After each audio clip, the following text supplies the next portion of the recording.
Some of you have mentioned, things that lead into this in terms of, sort of creating a culture where there's a greater emphasis on health and safety, and getting out of the depot and actually inculcating that in the fleet when people are on the road. Now, I understand that most driver training, the main part of driver training, is done by the bus companies like Abellio. So I'll start off asking you, Tony. Has driver training improved in the last year or so, and what effect have any changes or improvements had? Certainly in our context. I mean, all the operators do it in different ways, and it does depend on, initially at least, where and how you recruit. So do you recruit staff who have got a car driving licence, and then you train them up to get a bus licence, or whether they come in pre-trained? But we've certainly changed our new entrant training to now include things like the in the zone that TfL have put out there with Sarah's input, and shifted the emphasis more towards preventative measures and behaviour in terms of predicting. So we last year, up to about 18 months ago, we had a practical course that we ran as part of our CPC process. So every bus driver, every truck driver has to go through 35 hours training within a 5-year period. Generally, all of us do it as 1 day per year.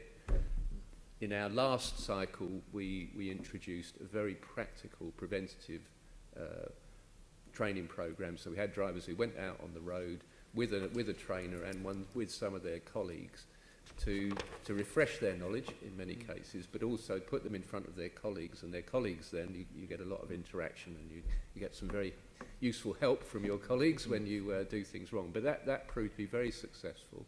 So that was the practical demonstration. In this cycle, we've moved on to more the mental aspects, which sit in the zone.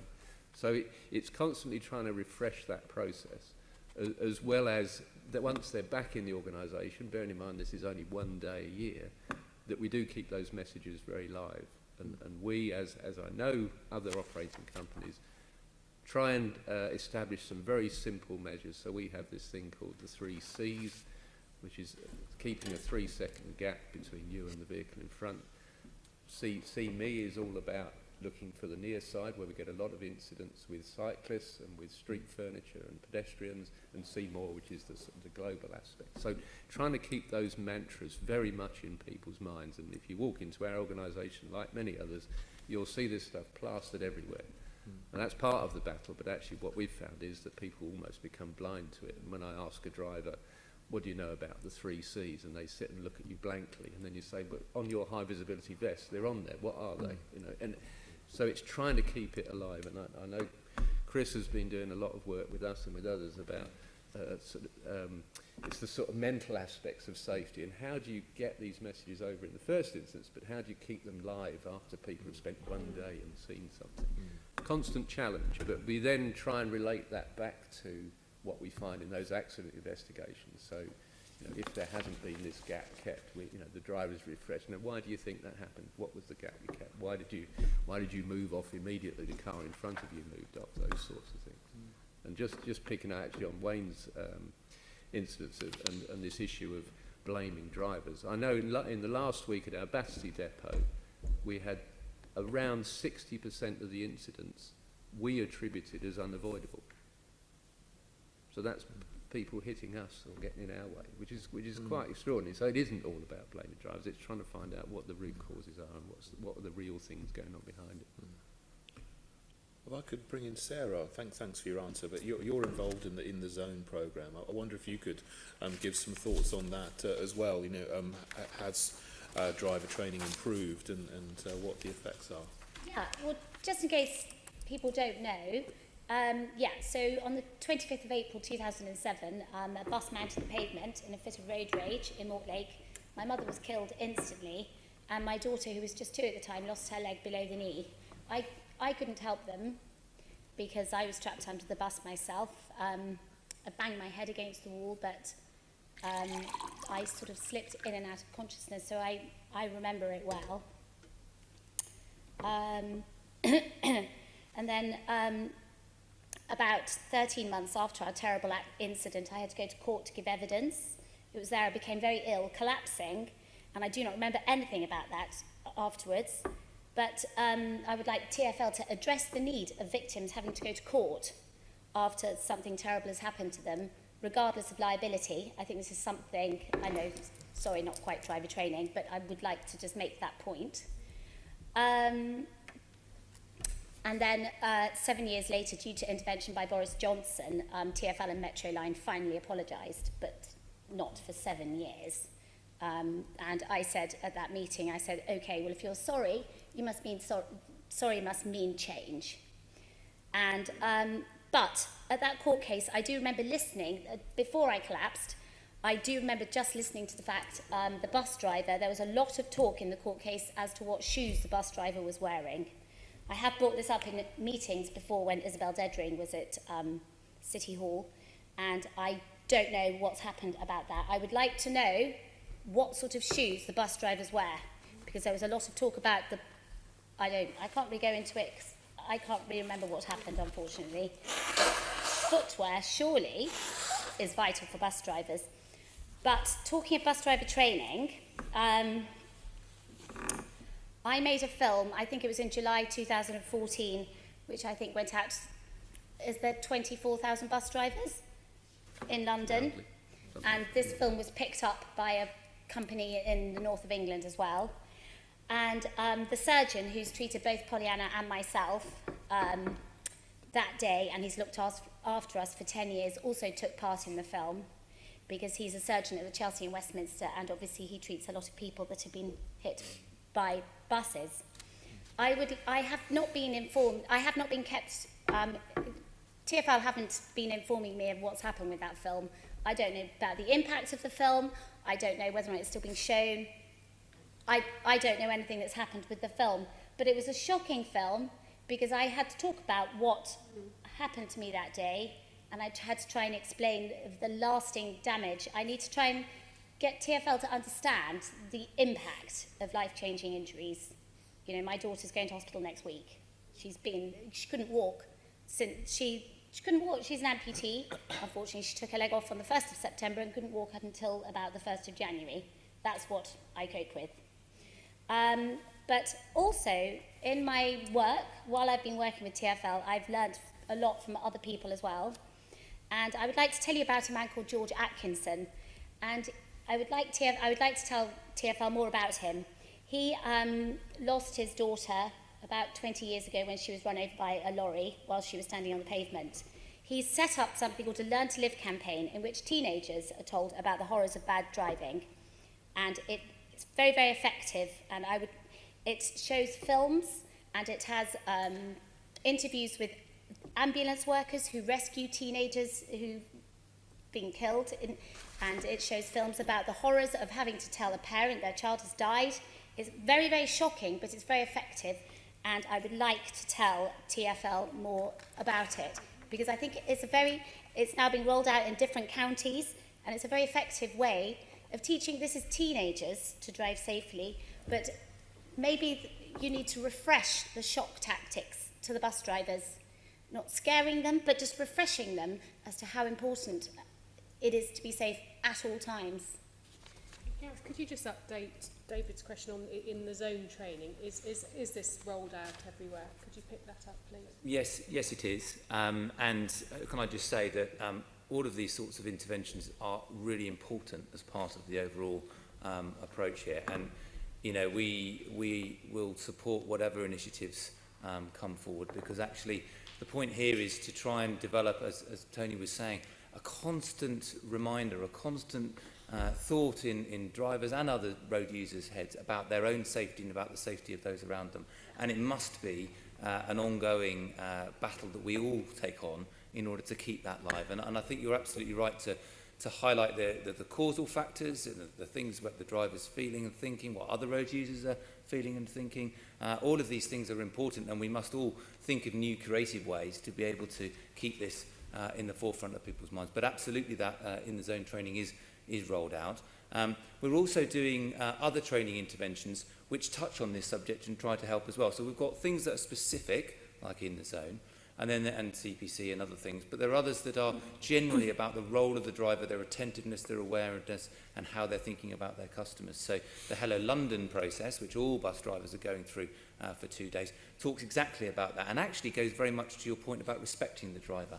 You know, the role of the driver is a very difficult one and a very complicated one, and we need that respect to come from all those associated in the bus industry and our customers, because actually that driver is doing a very difficult and very professional job. So, and Hello London is part of the process to give drivers greater customer service skills, but also to enable us more widely to have that culture developing. So I agree entirely with many of those points. Okay, Yeah, David. Wayne.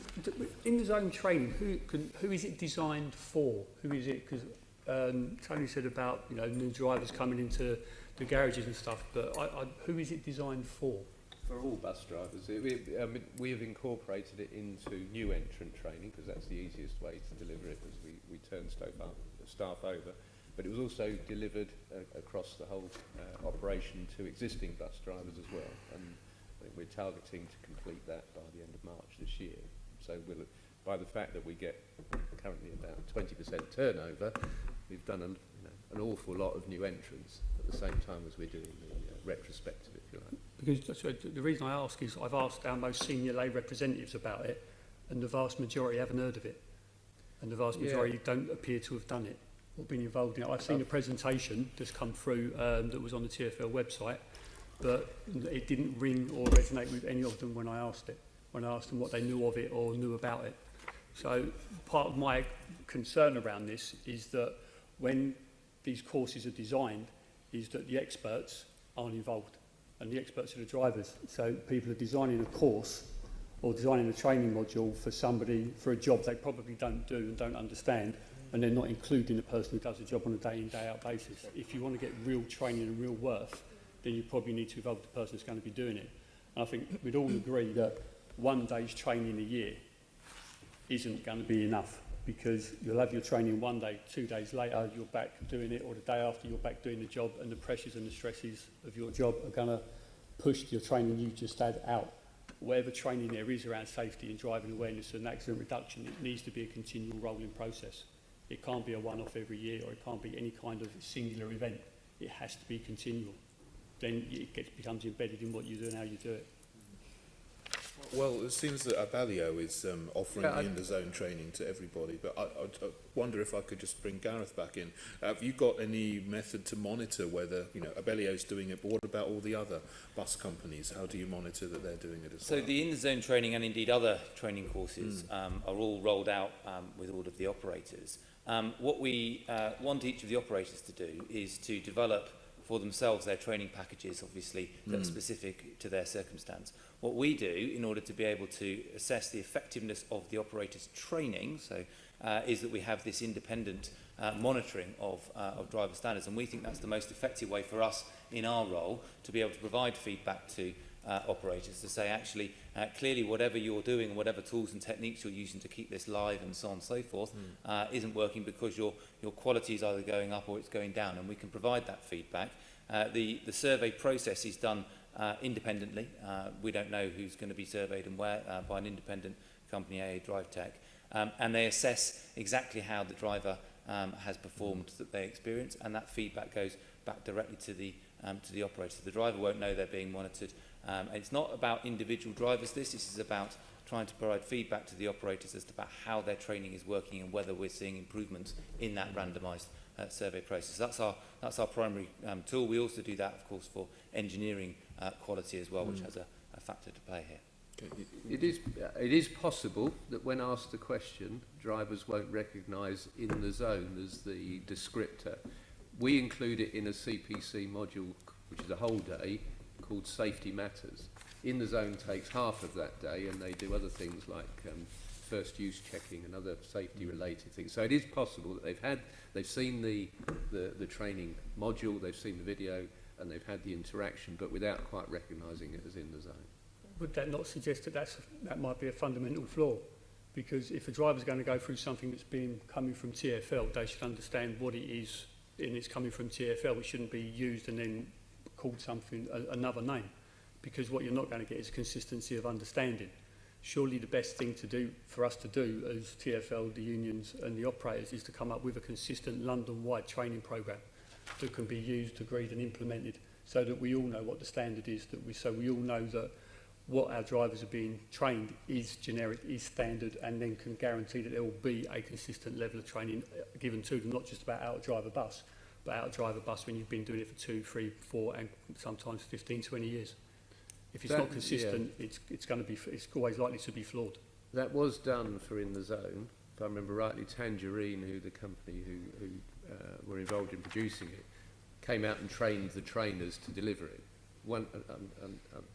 I'm not for 1 minute saying this is a flaw, but it was a 4-hour training module broadly, and we don't want to. I don't think any operator wants to stand drivers down for 4 hours. They want to fill a whole day, so we chose to put it into something else. But it is a very distinct piece of training that should be easily recognisable as TfL's In the Zone, and it should be delivered in the same format across all of the operators.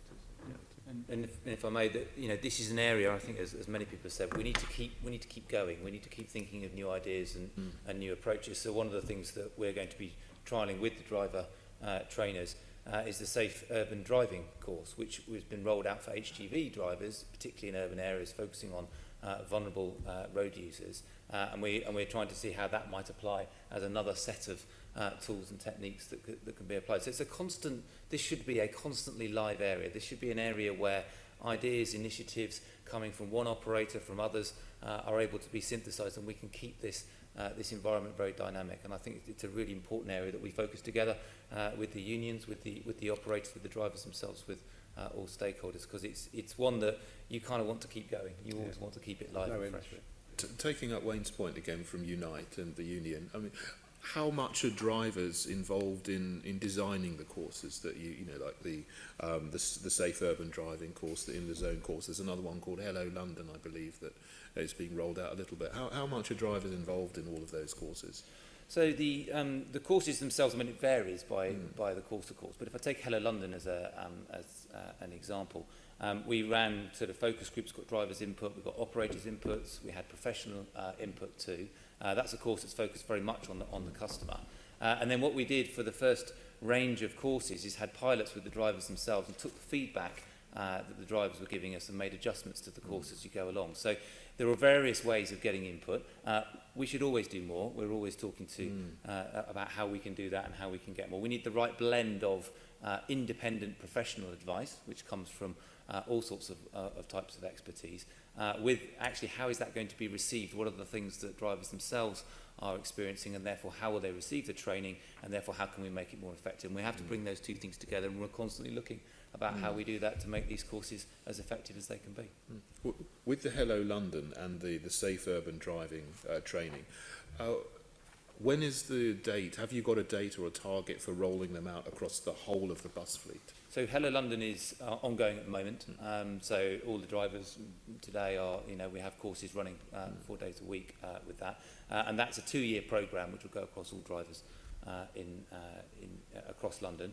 And with specifics like the Safe Urban Driving or others and so on, as Tony said, the normal practice for operators is to have 1 day of CPC training a year for their drivers. And what we're looking to do as TfL is to continually stimulate new content for those courses and to have those then rolled out via the operators in their processes. So we're always looking for new content and new ideas there, and then it's rolled out through the CPC process typically that Tony describes. Yeah.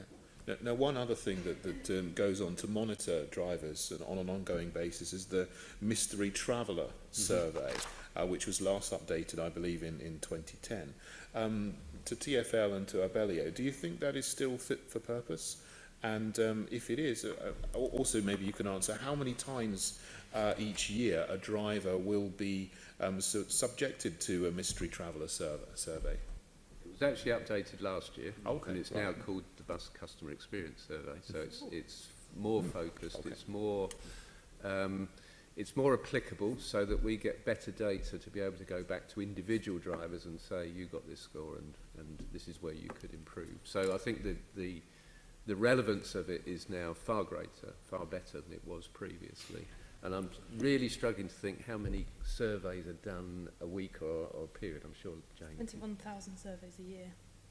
That's nearly all the bus So on- drivers. yeah, but so on average, not yeah. quite all, but It's randomised, but Yeah. there are 21,000 people out, events where people are taking surveys. But it is now much easier to go back to individuals and you know, in terms of monitoring their performance, you've now got a useful tool. And it's far more granular, it's far easier to understand for everybody.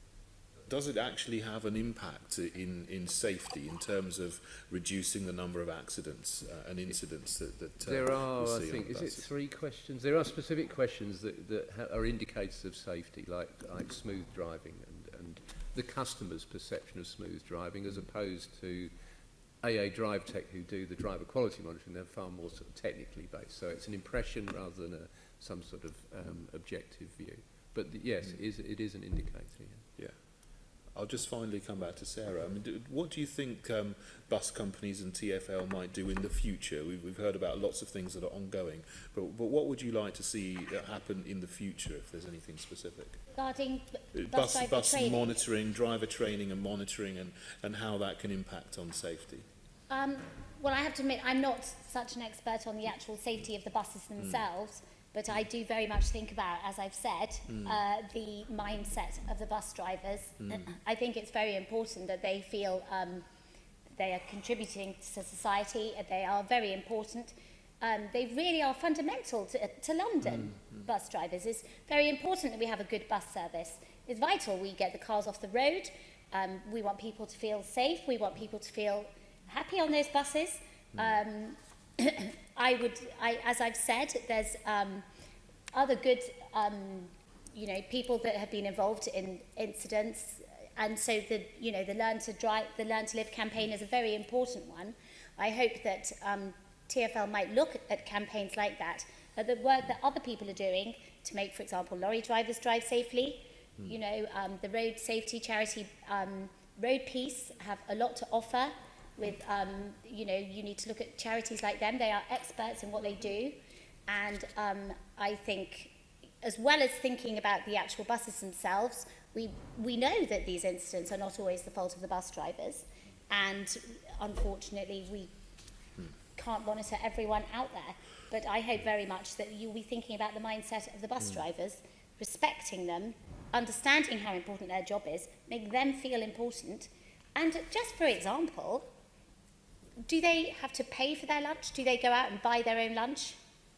Because if you gave them a healthy restaurant and healthy food to eat and they didn't have to pay for it, maybe they would eat healthily. Think about, I would like to think, of course, road rage is very important in my mind. And there are so many people out there with road rage.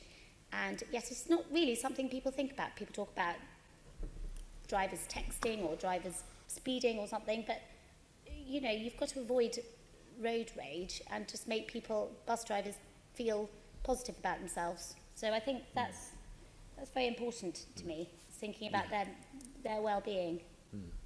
Absolutely. Just before we move on, has anyone else got any final comments about the future of bus driver training and monitoring? It just needs to become less insular. It shouldn't be about what one operator does and then the next operator does. It should be generic, so you can guarantee when you've got a high turnover of drivers, then you've got to make sure that what you get is consistent and consistent and consistent again. That's the way you change the culture and you build a safety culture within what you do.